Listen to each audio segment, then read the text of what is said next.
நம்ம எல்லாரும் என்ன பண்ணிட்டு இருக்கோம் அப்படின்னா, உண்மையே இல்லாத ஒரு விஷயத்துக்காக ரொம்ப போராடிட்டு இருக்கோம். எது உண்மை இல்லை, வெயிட் அ செகண்ட், தெளிவா புரியுற மாதிரி எக்ஸ்பிளைன் பண்றேன். நீங்க என்னை இந்த உருவத்துல தான் பாக்குறீங்க, கரெக்டா? பட் இந்த பாடிக்குன்னு ஒரு எக்ஸ்பைரி டேட் இருக்கு, கரெக்டா? இதால ஒரு குறிப்பிட்ட வயசு வரைக்கும் தான் உயிர் வாழ முடியும். பட் உள்ளுக்குள்ள சோல், ஆன்மா அப்படின்னு இருக்கு பாத்தீங்களா, அது முடிவில்லாதது, அழிவில்லாதது. இந்த உலகத்துல பிறந்த அத்தனை உயிர்களும் ஒரு நாள் இந்த உடம்பை விட்டு பிரிஞ்சு போக தான் போகுது, இன்க்ளூடிங் யூ அண்ட் மீ. இதுக்கு என்ன ப்ரூஃப் அப்படின்னு கேட்டீங்கன்னா, நான் சொல்றது மேல உங்களுக்கு நம்பிக்கை இல்லை அப்படின்னா, உங்களுடைய தாத்தாவோட தாத்தா இல்ல அவங்களுடைய தாத்தா இல்ல இதுக்கு முன்னாடி இருக்கிற ஜெனரேஷன், அவங்கலாம் இப்போ உயிரோட இருக்காங்களா? இல்லையே. அப்படி யாரும் இருக்காங்களா? என்ன உங்களுக்கு தெரிஞ்சவங்க யாரும்? பை பர்த்ல இருந்து டெத் வரைக்கும் உங்களுக்கு கொடுக்கப்பட்ட டெம்பரவரியா கொடுக்கப்பட்ட ஒரு டூலுக்கு பேரு தான் இந்த பாடி அப்படின்றது. So you are seeing me as this body and this body is not me. So நீங்க பாக்குறேன்னா நான் கிடையாது. நான் பேசுற இந்த கண்டென்ட், இந்த விஷயங்கள் எல்லாமே உண்மைதான், பட் நான் உண்மை கிடையாது. நீங்களே ஒரு பர்சனை பாக்குறீங்க அப்படின்னா அவங்கள உடம்பா தான் பாப்பீங்க, ஒரு பாடியை தான் பாப்பீங்க. பட் அதுக்குள்ள ஆன்மான்னு ஒண்ணு இருக்குல்ல, அதை நம்ம யாரும் நினைச்சு கூட பார்க்க மாட்டோம். ஒவ்வொரு பர்சனையும் நீங்க ஒரு ஆன்மாவா பார்க்க பழகிட்டீங்க அப்படின்னா எந்த ஒரு பர்சன் கூடயும் நீங்க ஈஸியா அட்டாச்மெண்ட் ஆக மாட்டீங்க.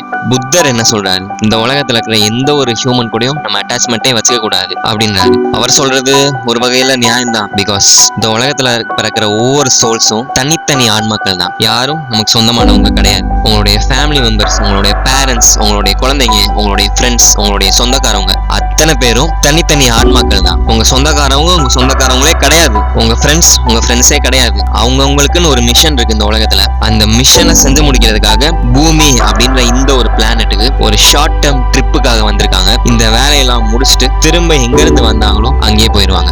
இதுதான் உண்மை. நீங்க உண்மையிலே ஒரு ஹையஸ்ட் என்லைட்டட் நாலேஜ்ல இருக்கீங்க அப்படின்னா உங்களுக்கு சுத்தமா மரண பயமே இருக்காது. ஓகே, டெத் அப்படின்னு நான் சிம்பிளா சொல்றேன்.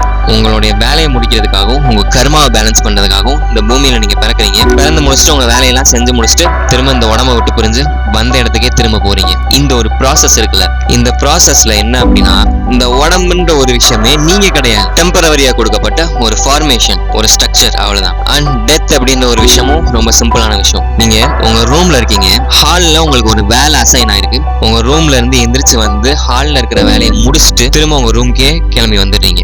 இவ்வளவுதான். இதுல எமோஷனல் ஆகுறதுக்கு எங்கேயாச்சும் வேலை இருக்கா? இதே தான் டெத்தும். இந்த ஒரு கான்செப்ட்ல மட்டும் புரிஞ்சுக்கிட்டா போதும், நீங்க ஈஸியா எந்த ஒரு எமோஷனல் அட்டாச்மெண்ட்ல இருந்தும் வெளியே வந்துருவீங்க. அண்ட் ஆல்சோ ஈகோவையும் உங்களால ஈஸியா பிரேக் பண்ண முடியும். உங்களுடைய ஈகோவை ஃபர்ஸ்ட் பிரேக் பண்ணணும். அதுதான் இருக்கிறதுலே உங்களுடைய ஃபர்ஸ்ட் growth. ஏன்னா உங்களுடைய வளர்ச்சிக்கு முதல் தடையே உங்களுக்குள்ள இருக்கிற ஈகோ தான். இந்த ஈகோ எப்ப அழியும் அப்படின்னா செல்ஃப் ரியலைசேஷன்ல தான் அழியும். உண்மையை உணர்ந்தாலே போதும். என்ன உண்மை? இந்த உடம்பே நான் கிடையாது அப்படின்ற உண்மையை உணர்ந்தாலே போதும். ஈகோ எதனால வருது? உங்ககிட்ட இருக்கிற மெட்டீரியலிஸ்டிக் திங்ஸை வச்சுதான் ஈகோ வருது.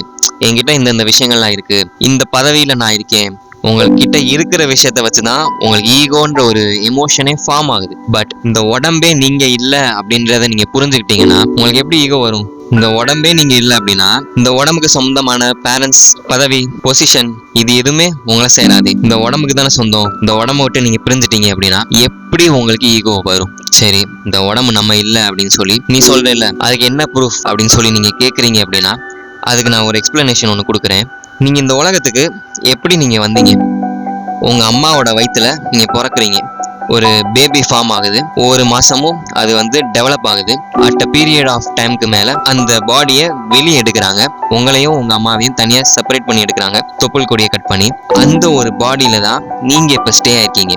அப்போ நீங்க வாழ்ந்துட்டு இருக்கிற இந்த உடம்பு உங்க அம்மா அண்ட் அப்பாவோட ரிஃப்ளெக்ஷன், கரெக்டா? அவங்க 2 பேர்கிட்ட இருந்து வந்த ஒரு உடம்பு தானே இது. அப்போ உங்க உடம்பு ஃபார்ம் ஆனது உங்க அம்மாவோட உடம்புக்குள்ள தானே. அப்போ இது அவங்களுடைய உடம்போட ஒரு பாட்டு தானே. இதை எப்படி நீங்க என்னோடது அப்படின்னு சொல்லி உரிமை எடுத்துக்கலாம்? சொல்லுங்க. உங்களுக்கு பை பர்த்லேயே கூட ஒரு சில ஸ்கில்ஸ் வந்திருக்கலாம். அந்த ஸ்கில்ஸ் அவங்க மூலமா ஜீனா கூட இருக்கலாம். ஸோ கிளியரா புரிஞ்சுக்கோங்க, இந்த உடம்பு நீங்க கிடையாது. அண்ட் இந்த உடம்பு உங்களுக்கு சொந்தமானதும் கிடையாது. சில பேர் இந்த குடிகாரங்க எல்லாம் இருப்பாங்க, அவங்க எல்லாம் சொல்லுவாங்க, என் உடம்பு நான் என்ன வேணாலும் பண்ணுவேன், நான் கெடுத்துக்கிறேன், உனக்கு என்ன, நீ எதுக்கு அட்வைஸ் பண்ற எனக்கு அப்படின்வாங்க. பட் புரிஞ்சுக்கோங்க, இதுக்கு முன்னாடி இருக்கிற 7 ஜென்ரேஷன்ல இருக்கிற அத்தனை பேருடைய கேரக்டரிஸ்டிக்ஸ், செல்ஸ், ஸ்கில்ஸ், ஜீன்ஸ் அத்தனை பேர்கிட்ட இருந்து தான் உங்களுக்கு இப்போ வந்திருக்கு. So destroy your ego. இது எதுவுமே உங்களுக்கானது இல்லை அப்படின்றத தெளிவாக புரிஞ்சுக்கிட்டு உங்களோட ஈகோவை டெஸ்ட்ராய் பண்ணிக்கோங்க. ஈகோவை எப்படி கம்ப்ளீட்டா டிஸ்ட்ராய் பண்றது அப்படின்னு அதுக்கு ஒரு செப்பரேட் வீடியோ போறேன். இப்போ இந்த வீடியோல நம்ம ரியாலிட்டியை பத்தி பார்ப்போம். இந்த உடம்பே நீங்க இல்லை அப்படின்னா who are you? எக்ஸாக்டா நீங்க யாரு? இதுக்கான பதில் என்ன வச்சிருக்கீங்க? பொதுவா அந்த கேள்வியை யார்கிட்ட கேட்டாலும் உடம்ப பேஸ் பண்ணி தான் சொல்லுவாங்க. நான் இந்த கேஸ்ட், நான் இந்த ரிலீஜியன், நான் இந்த ஒரு மதத்தை சேர்ந்தவன், நான் இந்த ஒரு வேலை பார்த்துட்டு இருக்கேன், நான் இந்த ஒரு பொசிஷன்ல இருக்கேன். இது எல்லாமே உங்க உடம்ப பேஸ் பண்ணி வர்றதுதான். பட் உண்மையிலே யூஆர் ஆல் சோல்ஸ், ஆன்மாக்கள் அப்படின்பாங்க. இதை புரிஞ்சுக்கிட்டாலே போதும், லைஃப்ல எந்த ஒரு பர்சன் கூட நம்ம ஈஸியா அட்டாச்மெண்ட் ஆக மாட்டோம். நமக்கு மரணத்தை பத்தின பயம் வராது. ஈஸியா எந்த ஒரு விஷயத்துக்கும் எமோஷனல் ஆக மாட்டோம். ஈஸியா ஸ்ட்ரெஸ் ஆக மாட்டோம். நம்ம வாழ்க்கையில நமக்கு தேவையான விஷயமே ஹாப்பினஸ் தான். ஸோ எதுவுமே நிரந்தரம் இல்லை அப்படின்றத புரிஞ்சுக்கிட்டு உங்க வாழ்க்கையை நீங்க ஹாப்பியா வாழுவீங்க அப்படின்னு நம்புறேன். Stay blessed. பை.